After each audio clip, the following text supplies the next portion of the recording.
একের পর এক ভারতবর্ষের মুসলমানদের উপরে এই যে অত্যাচার, এটা কিন্তু বিশ্বের মানুষ সবই দেখছে।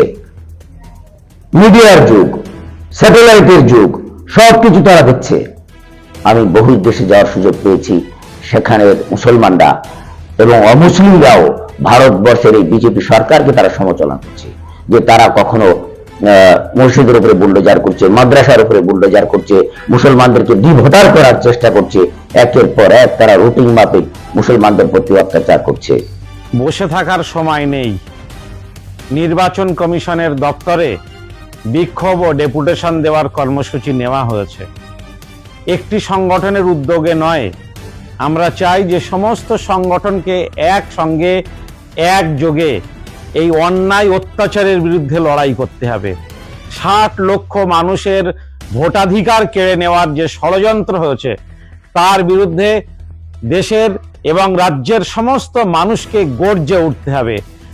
মঙ্গলবার বেলা 1টায় আমরা কলকাতার নির্বাচন কমিশনের দপ্তরে বিক্ষোভ দেখাবো, ডেপুটেশন দেব।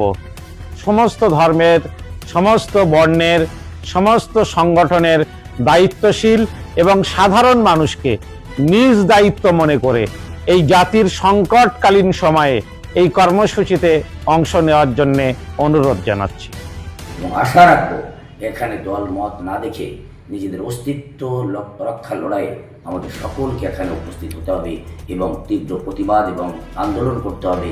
একটা সময় ব্রিটিশ সাম্রাজ্যবাদীদের বিরুদ্ধে এই সংখ্যালঘু সমাজের মৌলানা হুসেন মাদানী, মৌলানা ফজলে খৈরাবাদী, মৌলানা আবুল কালাম আজাদ থেকে শুরু করে আমাদের পূর্বপুরুষরা ব্রিটিশদের বিরুদ্ধে আমরণ সংগ্রাম করেছিলেন। ব্রিটিশরা পালাতে বাধ্য হয়েছিল। এবার আমরা তাদেরই উত্তরসূরি।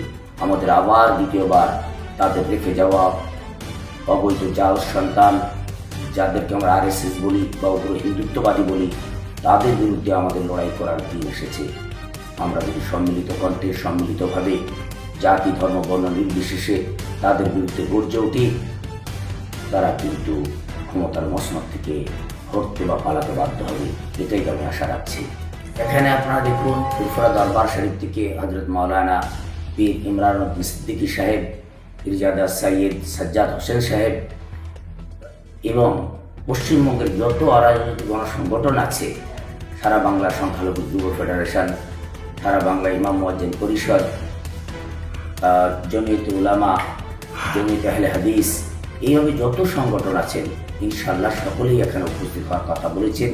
আপনাদের মাধ্যমে বাংলার আপামর জনতার কাছে এই মেসেজ পৌঁছে দিতে চাই যে আগামী 7ই এপ্রিল মঙ্গলবার ঠিক বেলা 1টায় ধর্মতলায় ওয়াই চ্যানেলে পশ্চিমবঙ্গের বিভিন্ন গণসংগঠন, অরাজনৈতিক গণসংগঠন এবং তার সঙ্গে সঙ্গে বিশিষ্ট বুদ্ধিজীবীগণ অংশগ্রহণ করছেন। আপনারা জানেন যে নির্বাচন কমিশন প্রথমে তারা বলেছিল যে 2002 সালে যাদের নাম আছে তাদের কোনো অসুবিধা নেই, অথবা যাদের নাম নেই তাদের বাবা মায়ের নাম আছে তাদেরও কোনো অসুবিধা নেই। আমরা দেখে নিয়েছি যে প্রত্যেকেই লিঙ্ক করিয়েছিলেন তার বাবা মার সঙ্গে, তার আত্মীয়দের সঙ্গে। কিন্তু বিজেপির যে টার্গেট ছিল যে এখান থেকে বাংলাদেশি মুসলিম, রোহিঙ্গা মুসলিমদেরকে তারা তাড়াবে, কিন্তু যখন প্রথম দফায় তারা দেখলো যেখানে বাংলাদেশি মুসলিমও পাওয়া যায়নি, রোহিঙ্গাও পাওয়া যায়নি, তারা সেই মূল টার্গেটে ফিরে গেছে। RSS দীর্ঘদিন ধরে একটা ঘোষণা করে এসেছে যে সংখ্যালঘুদের ভোট অধিকার থেকে বঞ্চিত করা হবে। RSS এর অনেকগুলো এজেন্ডা আছে, তার মধ্যে একটা হলো যে সংখ্যালঘু মুসলিম এবং কখনো কখনো তারা বলে যে দলিত আদিবাসীদেরকেও ভোট অধিকার দেওয়া হবে না। তারা ভারতবর্ষের দলিত আদিবাসী এবং সংখ্যালঘু মুসলমানদেরকে কিভাবে ভোট অধিকার থেকে, তাদের ন্যায্য অধিকার থেকে বঞ্চিত করা যায় সেই চেষ্টা বহুদিন ধরে তারা করছে। 2026 সালে এসে পশ্চিমবঙ্গের নির্বাচনকে সামনে রেখে তারা সেই কাজটাকে সম্পাদন করতে চলেছে যে পশ্চিমবঙ্গের সংখ্যালঘু মুসলমানদের আসামের মতো পরিস্থিতি করা হবে, তাদেরকে SIR এর নামে তাদেরকে ডিভোটার করে দেওয়া হবে, ভোটার লিস্ট থেকে তাদের নাম ডিলিট করে দেওয়া হচ্ছে।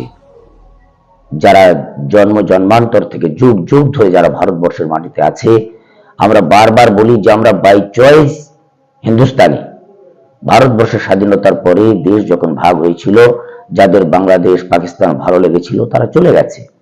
আমাদের পূর্বপুরুষরা এই দেশকে ভালোবেসে তারা এই দেশেই রয়ে গেছে। আমরাও সেই দেশের নাগরিক, আমরা তাদের উত্তরসূরি।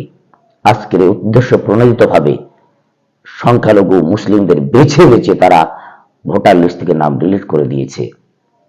তারই প্রতিবাদে আগামী মঙ্গলবার 7ই এপ্রিল ঠিক বেলা 1টায় ধর্মতলা ওয়াই চ্যানেলে জাতি ধর্ম বর্ণ নির্বিশেষে সকলের উপস্থিত হওয়ার জন্য আমরা আহ্বান জানাচ্ছি।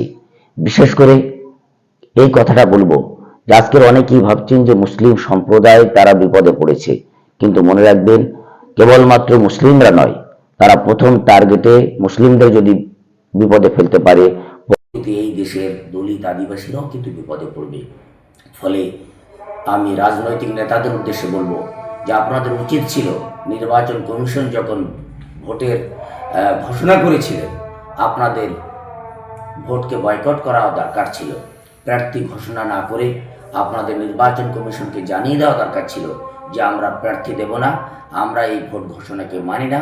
যতক্ষণ না সকল বৈধ ভোটারদের নাম ভোটার লিস্টে উঠবে ততদিন পর্যন্ত কোনো ভোট হবে না। এই আন্দোলন সকল রাজনৈতিক দলের যারা ক্ষমতায় আছেন এবং যারা ক্ষমতায় নেই তাদের সকলকে কিন্তু এই আন্দোলনে অংশগ্রহণ করা দরকার ছিল বলেই আমরা মনে করি। আজকের মুসলমানরা তাদের অস্তিত্ব রক্ষার লড়াইয়ের জন্য তারা ময়দানে নেমেছে, তাদের ভোটার লিস্টের নাম তোলার জন্য তারা মরিয়া হয়ে উঠেছে। এই আন্দোলনকে অনেকে অন্যরকমভাবেই দেখছেন, কিন্তু মনে রাখতে হবে এটা অস্তিত্ব রক্ষার লড়াই, বেঁচে থাকার লড়াই, সংবিধান রক্ষার লড়াই, আমাদের আগামী প্রজন্মকে ভারতবর্ষে টিকিয়ে রাখার লড়াই। ফলে যারা এটাকে অন্যরকমভাবে ভাবছেন তাদেরকে অনুরোধ করব, আপনারা এই বিজেপি RSS পরিচালিত বিজেপি সরকারের প্রতিবাদ করুন, তাদের প্রতিরোধে আপনারাও আমাদের সঙ্গে সামিল হন। তাহলে আপনারা সকলেই এখানে সহাবস্থান করতে পারবো, সকলেই আমরা এখানে ভ্রাতৃত্ব বন্ধনের সঙ্গে বেঁচে থাকতে পারবো। কারা কারা উপস্থিত হতে পারে স্যার?